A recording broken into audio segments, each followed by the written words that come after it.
Assalamualaikum sahabat syurga, ABJ berlakon. ABJ nak cerita satu kisah benar yang luar biasa.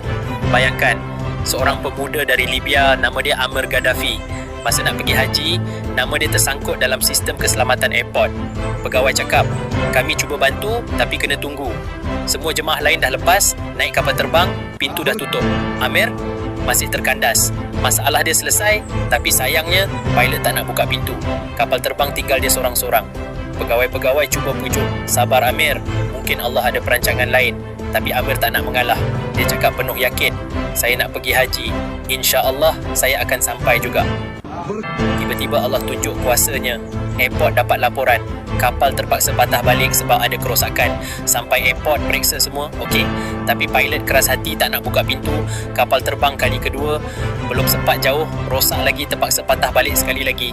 Masa tu pilot tersentak terus cakap, saya takkan terbang tanpa Amir.